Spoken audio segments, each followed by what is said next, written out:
The intel is out there. AJ Debonsa has let people know where he prefers to go. Where is that? It's Hoops Nerd Show.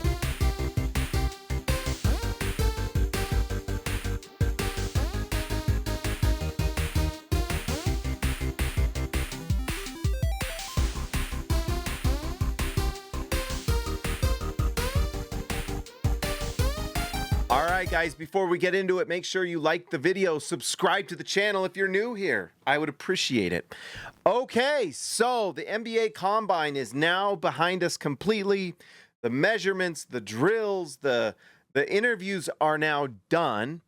And according to Adam Finkelstein from CBS Sports, who was at the Combine and talked to a lot of different scouts, GMs, and all the different people there at the Combine, the intel is out there of where AJ Dybantsa wants to go.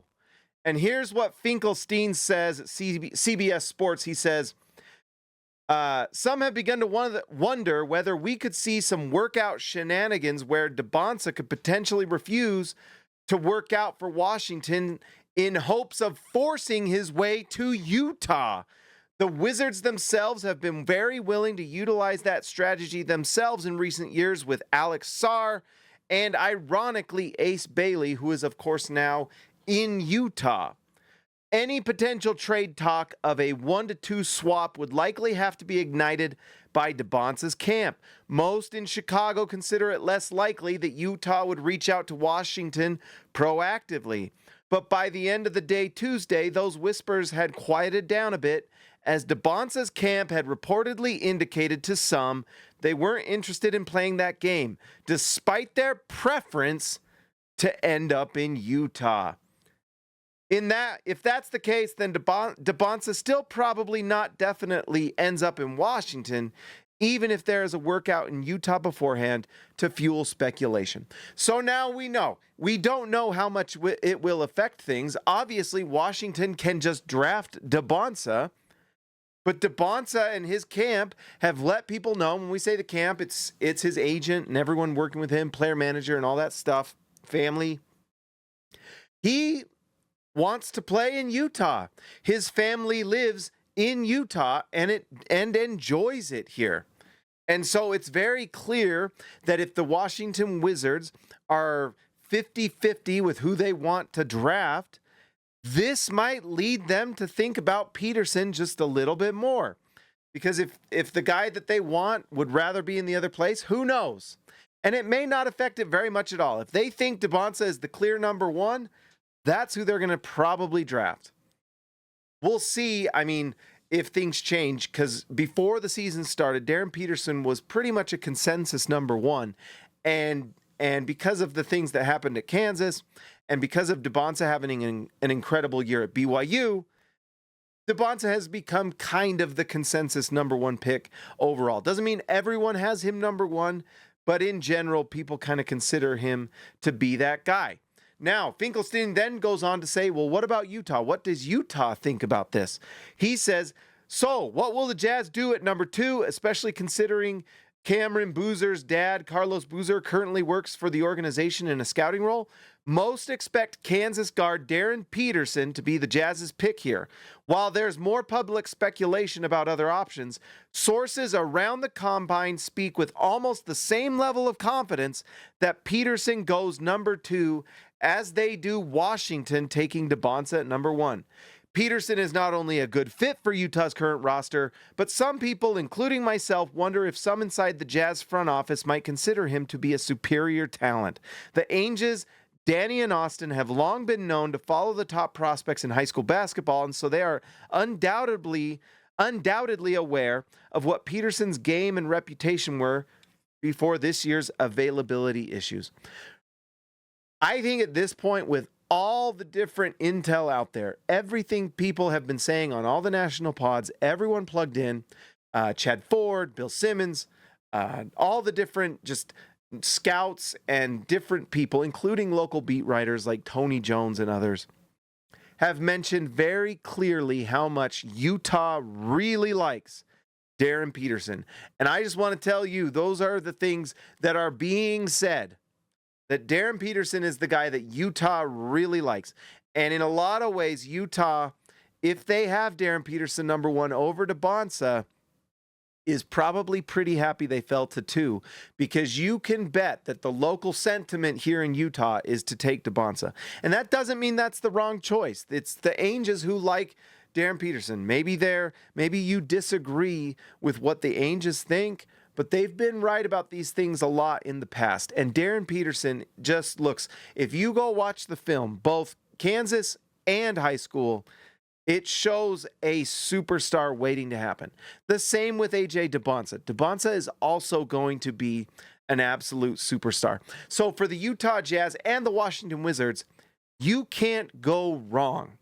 You can take Debonsa, who has the better size and physical tools and athleticism, probably going to be a little bit more of a project just to get him to reach his potential. But the potential of AJ Debonsa is top 10, top 5-ish level player. That's how high his ceiling is. Maybe even MVP caliber. And then Darren Peterson, who is the perfect two-guard prospect and likely becomes, at some point in his career, the best shooting guard in the NBA.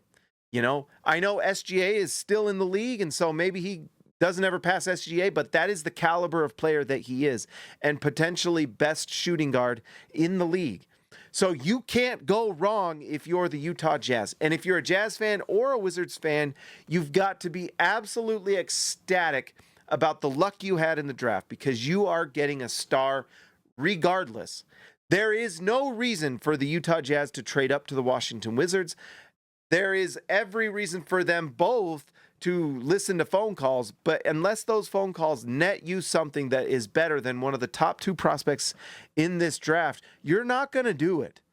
And to be quite honest, the haul it would take to move into the 1 or 2 is probably non-existent, because the fact is Utah and Washington are going to get one of either AJ Debonsa or Darren Peterson, and they are going to have that player at minimum 8 years. 7 to 8 years. Who knows how the CBA changes in the future. But as it is right now, minimum 7, probably more. And those first 4 years for both players is going to be on rookie scale. So especially for Utah, who already has an established core that is playoff caliber, and you are adding Darren Peterson to that, it's incredible. Not only just for the talent, but then when you consider just the absolute incredible money. Yes, the top 2 picks make more money, but the fact that you're going to be able to pay Darren Peterson, who's probably going to be, all NBA level, probably superstar money level, but you get him on rookie scale for 4 years, that right there is a window. And then you get him on superstar money the 3 years after that. And at that point, you'll know who your top 3 are, and you can fill the gaps. But Utah has so much talent on their roster. In 2-3 seasons, they're going to have to make some trades, and they can continue to supplement with young talent as they go. Right now, for the Utah Jazz, they are entering an absolute golden age like we haven't seen since Stockton and Malone. It is absolutely going to be that many years of winning basketball with a top 5 caliber guy, whether it's Debonsa or Peterson. And that's going to be kind of the fun thing for the Jazz, is just, we're going to see both of these guys at the top of the league. It's going to be at some point, Victor Wembanyama and Anthony Edwards and all these young stars. And in that same breath that you say their names, you are going to say AJ Debonsa, you are going to say Darren Peterson, Cooper Flagg. They are in that caliber of guys at the top of the league. And we haven't even seen what Keontae George can become and how good Walker Kessler can potentially be. If Walker Kessler can knock down some threes, then all of a sudden this Jazz team looks like an absolute juggernaut. So this is great stuff for the Utah Jazz. The Wizards and the Jazz are absolutely in great position. The NBA was blessed to have these 2 teams at the top of the league and not have just another, OKC jump to number 1 type thing happen. This was the best case scenario for the league, especially with teams like the Memphis Grizzlies getting a top pick. It'll be fun to see the Chicago Bulls, who've been bad forever, to get a top player as well. Things are going great for the NBA, and especially for the Jazz and for the Wizards. I personally cannot believe it. I still am hoping that I don't wake up from some sort of dream, right? I better not wake up. If this is a dream, I don't want to wake up because this is too much fun. Guys, like the video, subscribe to the channel. Shout out to the All-Stars. I appreciate you so much. We've got to do some more lives because it's too much fun. Guys, I will talk to you next time.